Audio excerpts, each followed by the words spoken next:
Өгзөөний наран мандаж, ойн гүнд усны уур манан болон хөшвөлнө. Эртний түүхт, их зэлүүд нутагт дахин нэг шинэ өдөр ирлээ. Эмийн ургамал түүх ажил түр завсарласан тул Жиан Шаро өгзөөний цайгаа бэлдэж, харин Юун хашаанда түдээ хагална. Гэвч тэр сүх хэрвэлсэнгүй, гагцхүү алгаараа модыг цавчиж байлаа. Пас! Түдээ яг голоороо цууран мөн үү. Цуулсан хэсэг нь хутгаар зүссэн мэт тэгшгэнэж. Юун өөрийн гарыг хараад бодлогошров. Луугийн шүрмс, барын ясны нудраг.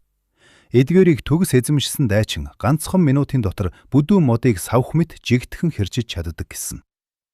Би 3 сар бэлтгэл хийвэл тийм хэмжээнд хүрэх болов. Тэгтэл тэртех талбайгаас хүмүүсийн шуугилдах чимээ сонсогдлоо. Чих 50 чагнавал Жао Тэжүүгийн баргил хоолой хадаж байв. Лиан овгийнхон бүгд сонс. Овгийн ахлагч нар араатны яс боловсруулах ажилд дахин 10 эр хайж байна. Сонирхсон хүмүүс бүртгүүдээрээ шилд сонгон шүү. Араатны яс боловсруулах ажилд 10 хүн гинэ. Юуны толгойд шууд л өнөөх жигтэй ханаад буулаа. Өмнөх ээлжийн ажигчид бүгд өвдөж, дараа нь ганц үрэл эд шидийн эмээр элаарсан шүү дээ. Одоо ингээд шинэ хүмүүс хайж байгаа нь цаанаа л нэг сэжигтэй. Гэвч Юунд эрчим хүч хэрэгтэй байв. Уулын ургамал дууссан тул тэр зүгээр л хий дими хардаж суухын оронд очиж шалгахаар шийдэв. Тарай цайруулах талбай руу дөхөж очивол Жао Тэжүү өндөр тавцан дээр зогсчихсан ихэмсэг гэгч нь хашгирч байлаа. Олны хөлд дарагдсан бүртгэлийн цэгрүү хүмүүс би бүртгүүлье, намайг аваач хэмээн дайрцгаана. Яс боловсруулах ажил нь махан хоол, нэмэт тарианы урамшуулалтай тул өлсвөлэн ардуудад энэ нь мөрөөдлийн ажил мэт байв. Нэг нь шаралсан царайтай өндөр ир. Би Ван даху байна. 2 дугаар зэргийн ир. Намайг бүртгээд өгөөч гэж гуйлаа. Жао Тэжүү түүнийг шинжснэ. За яах вэ? Болж байна. Түр хүлээж бай гэлээ. Үнэн дээр Жао Тэжүү ч өөрөө энэ ажлын цаад учрыг мэдэхгүй. Араатны яснаас ялгарах үхлийн хүйтэн хор хүний амь насыг аажмаар сорж, дотор эрхтнийг нь үхүүлдэг гэдгийг овгийн цөөн хідэн удирдагч л мэднэ. Тиймээс ч Жао Тэжүү өөрийгөө бусдад буян үлдэж байна гэж бодон өчүүхэн эрх мэдэлдээ сагсуурч байлаа. Юун энэ бүхнийг ажиглан зогсно. Тэр энэ ажил аюултай гадарлаж байсан ч түүнд тэр араатны яс чухал байв. Гэтэл гинт ард нь танил хоолой сонсогдов. Хөөх, чи чинь намуухан хэрнэ жихүүдэс төрүүлэм энэ дууг сонсмогц Юуны царай ховсхийв. Энэ бол Лиан Чэнью. Тэр уг нь 3 сарын хугацаатай хаалттай бясалгалд суусан биз дээ. Яагаад ийм эрт гарчих вэ? Юуны төдөгдгөөгөр бол 3 сарын дараа тэр Лиан Чэньюг ядах хэмжээнд очих ёстой байв. Гэтэл одоо дөнгөж 6-7 хоног өнгөрч байхад 5 төгшний зөрүүтэй дайчинтай тулна гэдэг боломжгүй зүйл. Юун маш хурдан тайвширч, эрвэж харахтаа айж сандарсан дүрсгэв. Тэр айсан мэт ухарлаа. Лиан ноёнтон? Лиан Чэнью хөмсөг зангидан чи энд юу хийж байгаа юм гэж асуув. Дотоод сэтгэлдээ тэр би уг нь энэ мөг алчихсан санагдах юм. Яагаад үхээгүй байна гэж гайхаж байлаа. Гэхдээ түүний хувьд Юун шиг ядуу ард шоргоолжноос ялгаагүй тул амьд үлдсэнд нэг их ач холбогдол өгсөнгүй. Юун төгд чинь ноёнтон би Жао Тэжүү ахыг хүн бүртгэж байна гэхээр нь бас махан хоол өгнө гэхээр нь л гэж хариулав. Лиан Чэньюгийн нүдэнд басамжилсан харц тодров. 12 настай хүүхэд хоолод бодож яваа нь өрөвдөлтөй санагджээ. Тэр Юунийг өөрт нь аюуд учруулах хэмжээний хүн биш гэж дүгнэв. Тэгээд орохгүй яагаад гадаа зогсоод байгаа юм. Юун ичсэн мэт доош харан.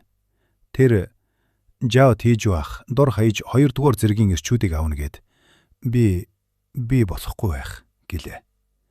Лиан Чэнью дотроо инээх хэллээ. Энэ тэнэг хүүг өмнө нь арай дэндүү үнэлж байж. Гэхдээ яах вэ? Хүүтэн хорийг шингээхэд биеийн хүч хамаагүй шүү дээ. Харин ч ийм хэрэггүй амьтдыг залиаслахан дээр. Лиан Чэнью өгөөмөр царай гаргана. Зүгээр дээ. Чамд овгийнхын төлөө зүтгэх сэтгэл байгаа юм байна.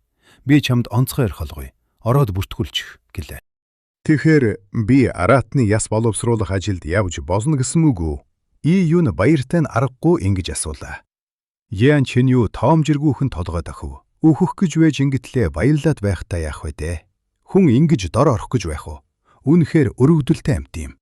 Баярлалаа ноёнтон. Юун үнэхээр баярлалаа. Энэ удаад тэр жүжиглээгүй юм. Тэр Лиан Чэньютэй таарахтаа Энэ нөхөр намайг амьд байгааг хараад гэнт уурлаж дахиад арчих гэж дайрах үе гэж айж байсан хэрэг. Харин одоо түүнийг яс чанах ажилд явуулна гэдэг нь юунд хүчээ сэлбэж амсхий хугацаа өгж байна гэсэн үг. Түүний хүч чадал өдрөөс өдөрт нэмэгдэж байгаа энэ үед данц 2 сар болоход л бүх зүйл өөрчлөгдөнө. Яг тэр үед Жиан Шаро гэрээсээ гарч ирэв.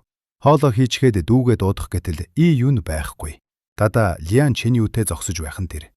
Бүсгүйн зүрх палхих шиг болов. Энэ өөдгөө амтан дүүг нь алжих шахсан шүү дээ. Тэр дүүдээ санаа зовж хурдхан шиг тэдний зүг асхав. Дотор нь үзэн ядалт буцалж байсан ч Лиан Чэньютэй ил цагаан дайсагнавцаж босохгүйг тэр мэднэ. Оо, Лиан ноёнтон байсан юм уу? Жиан Шаро хүчээр инээмсэглэн мэдлээд юуныг өөрийнхөө ардна уу? Лиан Чэнью бүсгүй энэ үйлдэлийг анзаарч хөмсөг зангидлаа. Ядуу дор дардууд өөрт нь хүндэтгэлгүй хандхад тэр дургүй. Гэхдээ Жиан Шаро бол түүний сонирхлыг татдаг бүсгүй тул тэр удаан саадсангүй. Ихэмсгээр эргэж хараад яваад өглөө. Тэр бол дээд зиндааны хүн. Эмэгтэй хүний араас гүүх биш, харин цаг нь болохоор өөрийн болгож авна гэж боддог нэгэн. Лиан Чэньюг холдсны дараа Жиан Шаро дүүгийнхээ гараас чанга атгалаа. Юу болоод байна? Тэр чамд муу юм хийх гээгүй. Юун их чигээ тайвшруулахыг хичээлээ. Гэвч Жиан Шаро зүн савингоор нэгд биш байгааг гадарлажээ. Юун чи аратны яс чанах ажилд явах гэж байгаа юм биш үсттэй. Тийшээ явж болохгүй шүү. Юун гайхлаа. Эгч нь энэ ажлын учрыг мэдэхгүйч аюуттай гэдгийг нь мэдэрчээ. Тэр хоолоогоо намсхан шивнэв. Шаро эгчээ. Би таны бодож байгаа шиг сул дорой бишээ. Үхээд сэгснээсээ хойш би өөр болсон. Саяхан би эмийн ургамал түүхээр явахдаа 20 метрийн өндөр хадан цохиороо төгөггүй авилсан гэд боддоо. Жиан Шаро сая л дүүгийнхээ хурдан шаламгай хөдөлгөөнийг анзаарав. Тэр дайчдын бэлтгэл ангийн залуусаас ч дутхгүй хурдан болжээ. Зарим хүмүүс үхлээс мулдарсны дараа онцгой чадвартай болдог гэж ярьдаг. Магадгүй миний дүүд тийм зүйл тохиолдсон байх. Шөнө боллоо. Тэр шиндөөл юуныг тариа цариулах талбай руу авч явлаа. Талбайг тойруулан модон хашаа босгож гаднаас юу ч харагдахгүй болгожээ. Энэ нь нөгөө жигтэй ханиадаас болж улам бүр харуул хамгаалалттай болсны шинж. Нийт 30 гаруй хүн ээлжээр ажиллана. Юун шөнийн ээлжинд хуваарлагджээ. Түүнтэй хамт байгаа 10-аад эрчүүд дайчдын ангийнхан шиг булчиндаг биш ч яс томтой бахин биетэй улс байв. Тэдний дунд зогсох юун яг л гадуун сүрэгт орсон дэгдээхээ шиг бусдынхаа цээжээл татаж байлаа. Нөгөө хэд нь юуныг хараад мэл гайхав. Хөөе жаала, чи тоглоод байна уу? Ийм шүдэнзний мод шиг мөчтэй байж яс чанна гинэ. Наадах чин сандал дээр гарсан ч товооны амсарт хүрэхгүй шүү дээ. Яаж тэр ли галын усыг товоо руу хийх юм бэ? Тэд юуныг ажид хийхгүй байж сүүлд нь тэдэнд оногдох хоол, махаас хуваалцах үе гэхээс дургуутсан. Юун тэднийг тоосонгүй модны овоолго дээр очиод суучглаа. Төд удалгүй хоол ирлээ гэж хаширах дуулдав. Дайчдын бэлтгэд ангийн нэг эр ховин дүүрэн будааны зутан авчирлаа. Энэ ажил хүнд тул Лиан авгийн удирдлагууд ажилчдыг өлсөхгүй тулд хоол өгдөг аж. Өлсөглөн ёсчүүд ховин руу дайрч хормын төдийд л будааг хуваагаад авчихв. Хамгийн сүүлд очисон юунд шавхрууд үлдлээ. Ядуу хүм зүрх муутай гэдэг. Эдгээр хүмүүс муутай биш. Амьдрахын эрхэнд л ийм арчааг уулсан хэрэг. Ажил эхэллээ. Юун авраг том хүрэн таваар өдөхв. Түүний өндөр нь тавааны бариулт ч хүрэхгүй байлаа. Бусдын нүдэнд тэр зүгээр л гайхширан зогсож буй хүүхэд мэт харагдана. Гэвч үнэндээ юуны нүдний өмнө гайхамшигтай дүр зураг нэгдэж байв. Авраг тогооноос шөнийн тэнгэрт бүжих гэрэлт цох мэт олон мянган гэрлийн цэгүүд хөөрн нисэж байлаа. Энэ бол аратны хүч. Энэ энерги үнэхээр цэвэр ариун бас хүчрхэг ажээ. Өмнө нь тэр нийл ягаан тастаар холоос багасаг энерги шимж байсан бол одоо яг их уурхай дээр нэрчгээд байна. Яг л өлсгөлэн гуйлагчин хаан ширээний зоог руу харж байгаа юм шиг. Эсвэл хулгайч эрдэнсийн санд орчихсон мэт юун догдлно. Хөөе жаала, юугаа гөлрөөд байгаа юм? Май мод хагал нэгэн эр хашгираад түүний урд сүх шидэв. Юун сая л ухаан орж сүхийг шүүрэн авлаа. Түүний хийх ажил нь нэл ягаан галт мод хагалах. Энэ мод маш хатуу бөгөөд хүнд тул энгийн хүн цавчих гэж хамаг хөлсөө урсгадаг. Гэвч юун мод хагалангаа нөгөө тогоог анхааралтай ажигласаар байлаа. Тэр энд зүгээр ч нэг энерги хулгайлах гэж ирээгүй. Бас нөгөө жигтэй ханиадны учир шалтгааныг олох ёстой. Удалгүй тэр нэг зүйлийг анзаарав. Тогооноос гарч буй гэрлийн цэгүүд хоёр өөр өнгөтэй байлаа.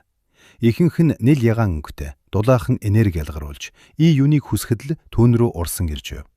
Харин нөгөө хэсэг нь цөөхөн боловч мөс шиг хүйтэн цэнхэр гэрэл тацруулж байлаа. Таваанаас гарах тэр хүү мөсөн цэнхэр гэрэлт цэг маш цөөхөн байсан ч юунд харах төдийд л яс янган ам хүйтэн мэдрэмж төрүүллээ. Тэр энэ хүйтнийг санаж байв. Амьсгал урцах шатанд хүрч уулаас бууж ирсний дараа анх удаа араатны яс чанаж буй хүмүүсийг харахтаа яг л ийм хүйтнийг мэдэрч байсан юм. Мөсөн цэнхэр цэгүүд агаарт яг л сүнс мэд чимээгүй хөвнө. Хаяа нэг нь тогооноос тасар нисэж гал төлж буй ажилчдын бие рүү шингэж байлаа. Яг л цас усан дунах мэт чимээгүйхэн уусаад алга болчихно. Юуны нүдэнд тэр цэг харагдахаа болсон нь хүний биед бүрэн шингэсний дохой байв. Түүний дотор палхих шиг болов. Тэрхүү мөсөн цэнхэр цэгүүд л ажилчдыг үххийн ханайданд хүргэж буй гол буруутан бололтой. Тэр хэсэг ажиглалаа. Цэнхэр цэгүүд үе үе нисэн гарч ажилчдын биед шингэсээр л харин хөөрхий ажилчид юу ч мэдрээгүй мэт модоо хагалж галаа төлсээр л байв. Тэгэхээр энэ араатны яс хоёр төрлийн энерги агуулдаг байх нь. Нэг нь хүний биед тустай, биеийг хүчирхэржүүлдэг нэг ягаан энерги. Нөгөө нь хүнийг чимээгүй хөнөөдөг мөсөн цэнхэр энерги буюу хүйтэн хор. Энерги хортой байна гэдэг тийм ч хачирхалтай зүйл биш. Дэлхий дээр ч нарны цацраг шүүлтүргүүгээр шууд тосвол үхлийн аюултай байдаг шүү дээ. Цүмийн цацрагч мөн адил нүдэнд харагдахгүй ч хүнийг дотроос нь үхүүлдэг. Энд ч мөн адил араатны ясны хүйтэн энерги хүний биед орж шарах, ханайд мэд шинж тэмдэг илрүүлэн аминд хүрдэг ажээ. Тэгвэл би ч гэсэн аюулд байна гэсэн үг үү? Юуны царай барав. Тэр зүгээр нэг тогооны хажууд биш, харин цүмийн реакторын хажууд зогсож байгаатай ялгаагүй байв. Аз болоход түүнд энэ ертөнцийн энергийг захирах чадвартай нэл ягаан талст бий. Талст минь энэ энергийг дээлнэ гэж найдаа. Юун цэнхэр цэгийг талстаараас орж үзэхээр шийдэв. Нүдэнд нь харагдаж байгаа юм чинь сарагдах ёстой. Гэвч энэ удаад үйл явц удаан байлаа. Нэл ягаан энергийг бодвол энэ цэнхэр энерги талстад татагдахдаа дурамчхан байв. Эхний цэнхэр цэг түүнийг чивлэн ирэхэд юун гүнзгий амьсгаа авч болгоомжтой гараа сунгалаа. Зүрхэн түг зөхлөн. Ядаж л ганц цэгт хүрлээгээд үхчихгүй байлгүй дээ. Цэнхэр цэг түүний хорооны үзүүрээр дамжин бэйд нь орлоо. Ямар хүйтэй юм бэ? Яг л өвлийн хүүтэнд хэн нэгэн цамц руу мөс хийчих шиг л санагдав. Түүнд ийм хүчтэй мэдрэгдэж байхад жирийн хүмүүс яагаад юу ч мэдрэхгүй байна вэ? Магадгүй тэдний мэдрэх үе хэд болох болохоор тэр байх. Гэхдээ бие махбод нь худлаа хэлэхгүй. Хүйтэн хор аль хэдийн тэднийг дотроос нь идэж байгаа. Цэнхэр цэг нэл ягаан тастад хөрмөгцөө задарч удалгүй юуны судсаар цэвэр ариун энерги болсон тархав. Биеийг нь хайрч байсан хүйтэн мэдрэмж алга болж оронд нь сэнгэнсэн сайхан мэдрэмж төрлөө. Юуны багтал төрөв. Энэ талст ямар гэчин эрдэн юм бэ? Хортой энергийг хүртэл шүүж биед тустай энерги болгон хувиргаж байна шүү дээ. Хөөе, чи юугаа хийгээд байгаа юм бэ? Гэнэт нэгэн ажилчин юун руу хаширв. Юун бодолдоо дарагдаад хөдөлгөөнгүй зогсчихсон байжээ. Ажилчдын ахлаш болох санаатай тэр юуныг зүгээр зогсохыг төвчсөнгүй. Юун гэнэн царай гарган уучлаарай аха, сүх жоохон хүнддээд гэд инэв. Дээд сүд юу бодож чам шиг нядах хамтныг ийшээ явуулдаг байна. Миний хүү чамтай чацууч чамаас 2 дахин бэртэй шүү гэж өнөөхөр үглэнэ. Их зэлүүд нутагт хүч чадлыг шүтдэг тул юун шиг царайлаг төрхөн хөвгүүдийг өвчтэй амтан гэд тоодоггүй аж. Юун хүлцэнгүүгээр үнэхээр уучлаарай аха, би дараагийн удаа хичээнэ гэлээ. Өнөөхөр юуны далд утгатай үгийг ойлгосонгүй. Үглсээр цааш явлаа. Юун ажлаа өргөж дүүлв. Гэхдээ сэжиг төрүүлэхгүй тулд маш удаан 1 модыг 5-10 минут ноцолдож байж арай гэж цуулж байгаа дүр эсгэнэ. Энэ зур хинч анзаараагүй байхад тогооноос гарах нэл ягаан энергиуд яг л үүрээ олсон шавууч шиг юун руу бөөнөрөө урсаж байлаа. Тэр бас цэнхэр энергийг ч боломжоор сорохыг хичээв. Хэрэв тэр бүгдийг нь сорчихвол бусад хүмүүс хордохгүй шүү дээ. Харамсалтай нь талд цэнхэр энергийг удаан шингээж байсан тул зарим хэсэг нь бусад ажилчдын биед орсоор л байв. Юун санаа алдлаа. Тэд хэдийгээр ядаргаатай хүмүүс ч хэлээ. Үхэх ёсгүй. Гэвч тэр тэднийг аварч чадахгүй. Хэрэв үннийг хэлбэл тэд итгэх нь байтугай. Харин ч махан хоолны төлөө түүнийг Лиан Чэньюд ховлож мэднэ. Их зэлүүд нутагт сул дорой байна гэдэг өөрөө нүгэл ажээ. Хүчгүй бол хойг заяагаа шийдэх хэрэггүй. Бусдын идэж болохоос өөр замгүй. И юун шөнжөнгөө яс чанах ажлыг хийсэн боловч араатны ясны энергийг хязгааргүй сорж болохгүй байлаа. Тэр яг л цаддлаа хоол идчихсэн хүн шиг дүүрсэн мэдрэмж авч эхлэв. Хэрэв үүнээс цааш үргэлжлүүлбэл энерги бие дотор нь эмх замбраагүй урсаж, бүх биеийг хөшиж, дэлбэрэх гэж буй мэт санагдана. Тэр энэ их хүчээ гадагшлуулах гэж тисч ядан хүлээлээ. Үүр цайж, өдрийн ээлжинхэн эрмэгц и юун шууд л арын уул руу гүйлээ. Хүн амтан харагдахгүй болмогц тэр хурдаа нэмв. Тэр яг л хурдан хөлийн гөрөөс мэт. Ганц үсрэгтээр 5-6 метр газар дүүлж, 3 метр өндөр хад руу ганц алхаад л гарчихна. 5 метр өндөр моддыг саадгүй сүлжим өнгөрнө. И юун гүйх биш, харин газартай наалдан нисэж байв. Тэр амьсгаа авалгүй уулын орой руу гарч, цааш хөндөй уруудан дараагийн уул руу зүтгэлээ. Замдаа ганц чудаа зогссонгүй. Түүний амьсгал жигд, зүрхний цохилт нь тогтвортой хэрнээ маш хүчтэй байв. Бараг цаг шахуу гүйсний эцэст и юун сая нэг зогслоо. Ийм удаан гүйсэн ч түүний царай улааж, амьсгаатсан шинж огт алга. Энэ гүйлт өөрөө бясалгалын нэг хэлбэр байсан тул и юуны бие хөнгөрч, сэтгэл нь сэргэжээ. Энэ газар бол тосгоноос хамгийн хол орших аюулгүй бүс. Үүнээс цаашилбал эд шидийн газрын хамгаалалтаас гарч авраг араатантай таарах эрсдэлтэй. Одоогийн чадвараараа и юун араатантай тааруул өгөх нь гарцаагүй. Энэ ууланд өг сургамал ховор, хаа сайгүй хар хад чулуу цохуулсан харагдана. Энэ бол хар төмөрлөг чулуу. Гам мэт хүнд, энгийн чулуунаас хэд дахин бат бөх, энэ чулууг хад цоолж ургадаг, нарс модж, дийлж ургадаггүй ажээ. И юун хадан зохионы доорх цэлгүү талбай дээр зогсно. Дээрээс 100 гаруй метрийн өндрөөс хүрхрээ бууж, усны тусал агаарт сарнийн солонгод татуулна. Усны нүргдэх чимээ хідэн бээрийн цаанаас ч сансагдана. Тэр гүнзгий амьсгаа авч биеийнхээ энергийг эргэлдүүлэн хатуу бэлтгэлээ эхлүүлв. И юун луугийн шүрмэс, барын ясны нудрагын хөдөлгөөнүүдийг нэг нэгээр нь давтна. Тэр нэгэн тэгш гадаргуутай хар төмөрлөг чулууг сонгож аваад урдан зогсов. Тэгснэ нудрагаараа чулууг зохиж гарлаа. Тас! Хүний махангаар яаж тэр хатуу чулууг дийлэх вэ дээ? Гэвч и юун шүд 100, 1, 2, 3, 10, 20 дахь удаага цохлоо. Цохилт бүртээ хамаг хүчээ шавхна. Эхлээд түүний гар хөхөрч өвдөж байснаа сүүлдээ цус шүүрч, арьс нь зулгарч, ясаа хуглах шахан болов. Хорооны өвдөлт зүрхэнд хүрнэ гэдэг. Гэвч и юун шүд 100 төвчсээр л байв. Түүний нүүр хөлсөндөө угаагдаж, уруулан цанхын цайжээ.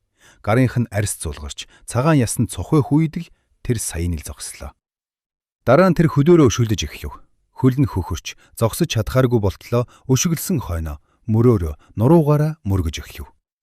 Биеийнхээ бүхий л хэсгээр тэр хатуу чулууг нүднэ. Гэвч хар төмөрлөг чулуу яаж ч дийлдсэнгүй. Харин и юун өөрөө шарах сарваар дүүрчээ. Өвдөж байна. И юун тамирын тасарч газар унлаа. Нүд нь бүрлдсэн. Тэр амьсгалаа тогтворжуулж. Луугийн шүрмэс, барын ясны нудрагад заасан аргын дагуу дотоод энерги удирдан шархаа ангааж эхлэв. Энэ бол өөрийгөө тамдахтай адил харгас арга. Харин одоо түүнд хүйтэн могоо араатны ясны энерги бий. Энэ араатны хүч бол тулаанч хүний хувьд хамгийн сайн эм юм. 100 жилийн настай эмийн ургамалч үүнтэй зүүрлэшгүй.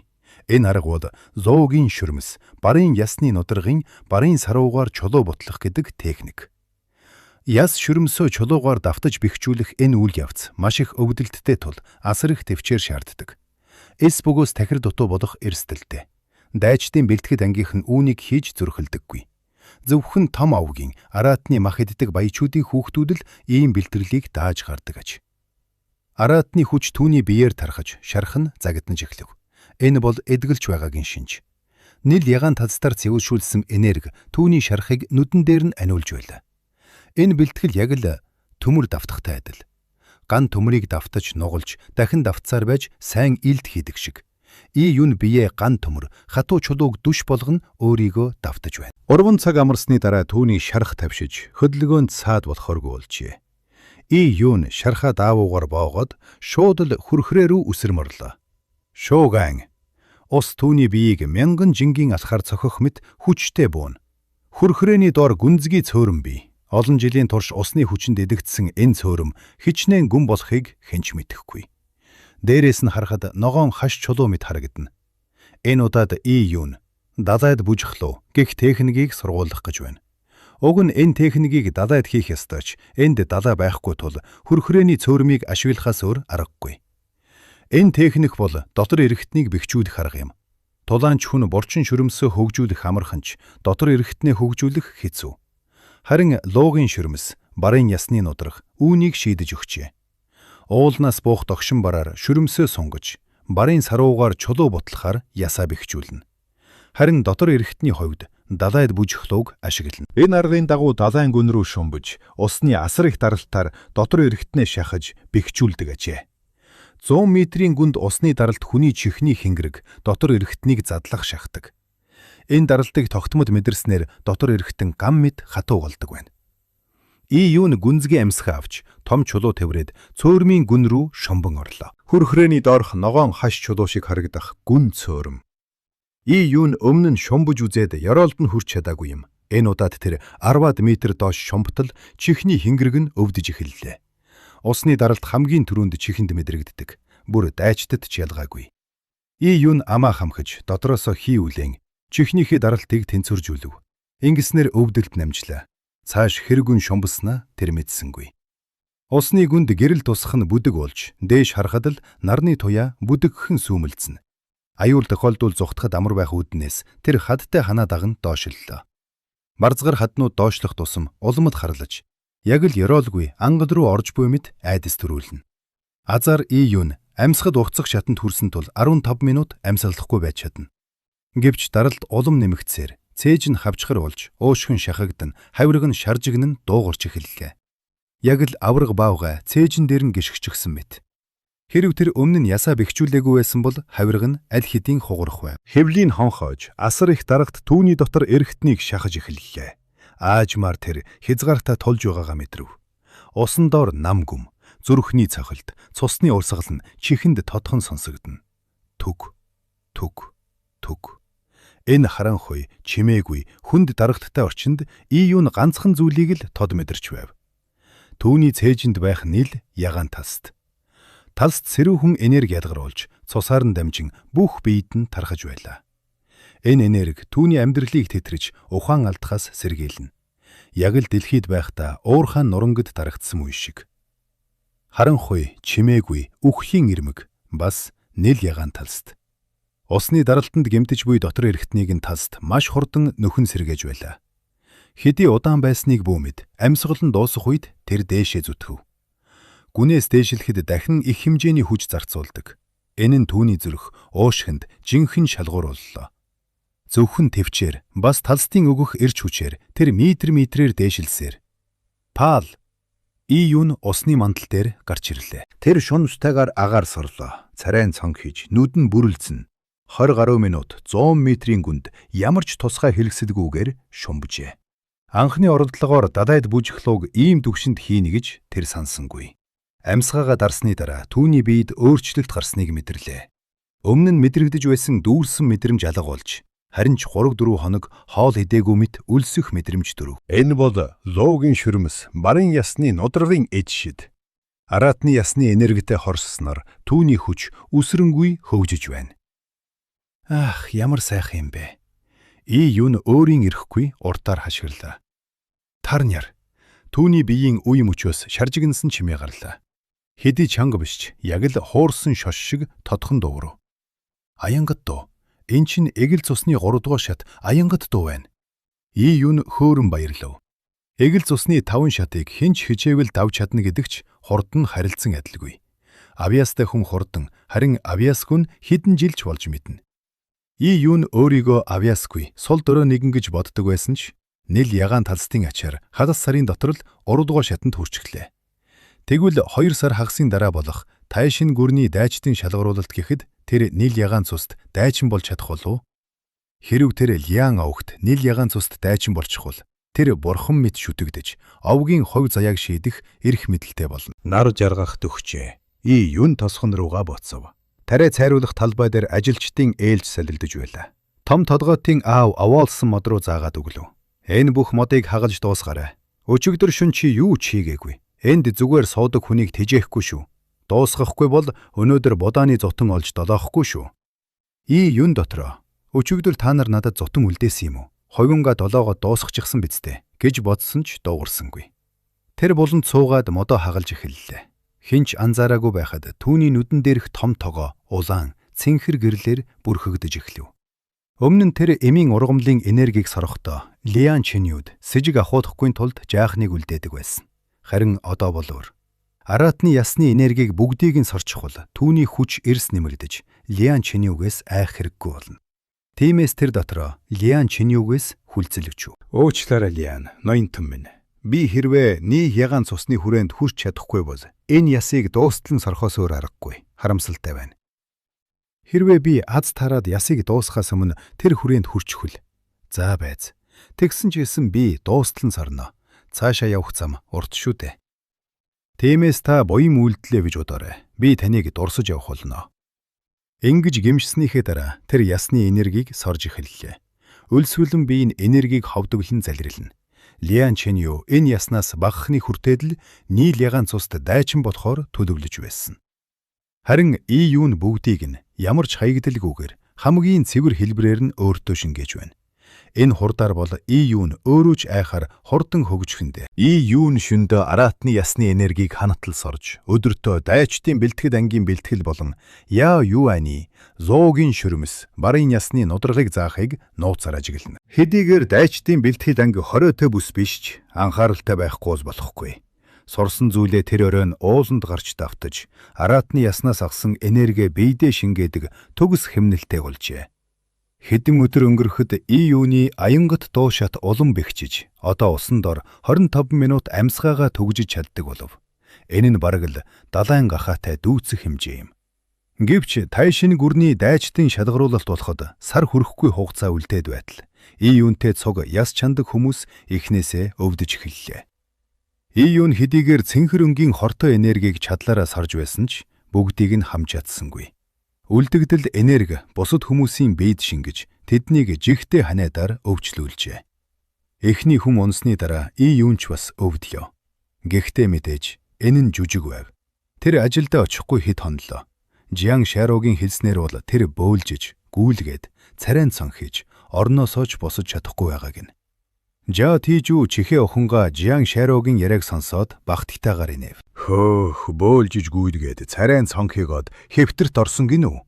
Цэц. Ам бүхтэйгээд байсан яасан бэ? Орноосоо ч өндөй чадахгүй болтлоо. Дордоо юу? Түүний энэ егөөцсөн өнгөнд Жиан Шаро ууралсан дүрэсхэв. Ухтаа бол дүүн эрүү саруул байгааг тэр мэдэж байгаа шүү дээ. Жао Тижүү дурамчхан гэгч нь өврөөсөө улаан эм гаргаж ирлээ. Чиний дүү уг нь арчаагүй амтан л та. Өгсөн ч яах вэ? Гэхдээ Лиан Чинью ноёнтон хэтэрхий сайхан сэтгэлтэй юм да. Тэр бүр эм тарааж өгч байна гэж. Тэр юунийг үхээсэ гэж хүсэж байсан ч Лиан Чинью яагаад ч юм энэ хүүд заавал эм өгч уусныг нь шалгаараа гэж тушаасан нь түүний дургүйг хүргэж байв. Тадбай дээр цугласан хүмүүс Жао Тижүүг эм гаргаж ирэхийг хараад шуугилдэж эхэллээ. Лиан ноёнтон үнэхээр сайн хүн юм аа. Лиан ноёнтон өршөөнгүүгээд ин. Тэд юун шиг хэрэггүй хүнд хүртэл эм өгж байгаа юм чинь өөрсдийнх нь хүчрхэг эрчүүдэд бүрч илүү гөгнө гэж гордож байв. Тэр тусмаа Жао Тижүүгийн нөгөө гарт байгаа махан хоол тэдний арааг асгаруулна. Жао аха, манай нөхөр бас өвдсөн.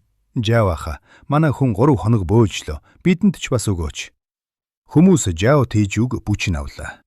Жао Тижүү олонний анхаарлын төвд байгаад сэтгэл хангалуун байв. Тэр өөрийгөө Лиан овгийн өдөрдөгч мэтэр төсөөлж ихэмсгээр тушаав. Юундаа орилолдоод байгаа юм. Өвдсөн хүн болгонд эм мах оногдно. Тэр хүн бүрт эм мах тарааж эхэллээ. Авсан хүн бүр талархна.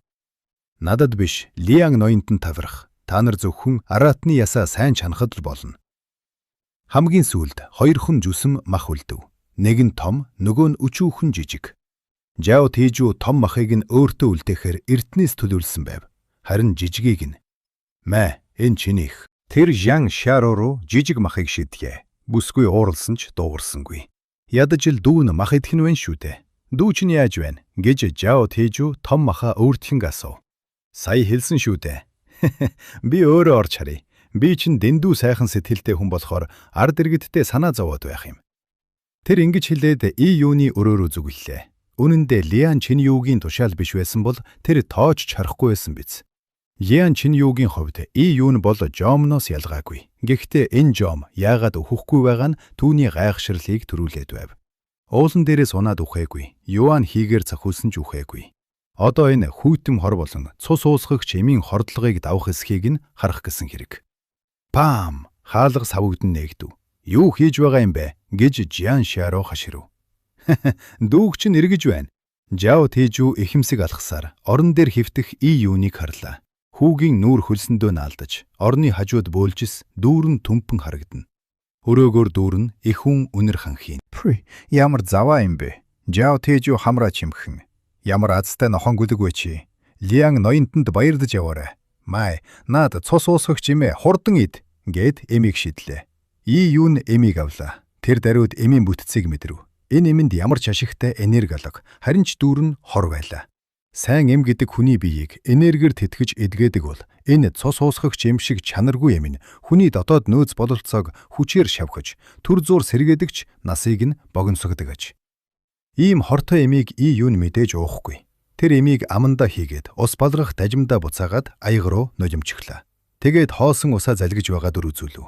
Тэр даруй И юун хахаж цацсан хүчтэй ханиалгаж эхлэв.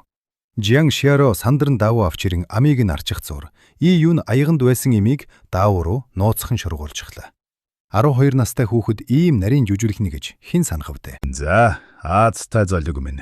Энэ цус ууслагч эм амийг чинь авраад зогсохгүй чамайг сэргээх болно. Ингэж үхтэл шиг хэвтхийг чинь харахаас дургүй хүрч байна. Жао Тэжүү ин хитээд гарч чадлаа. Түүнийг явсны дараа И юун нүдэ нээлээ. Түүний харц хурц хүйтэн байв. Даавуунд нуусан эмийг хараад тэр Лиан Чинюугийн хэрцгийг дахин нэг мэдрэв. Данцхан араатны ясны төлөө хичнээн олон хүнийг залиарсалж байна вэ. Энэ ертөнц дэлхийгээс өөр ажээ. Дэлхийд хүн албал шууган болдог бол энд хүн алах нь дахиад ядлахтай л адил энгийн үзэгдэл. Энд хүчтэй нь хүчгүйгээ дээрлэхэж зүгээр л дургуун хүрсэн гэдэг шалтгаанаар алах хэрэгтэй байдаг.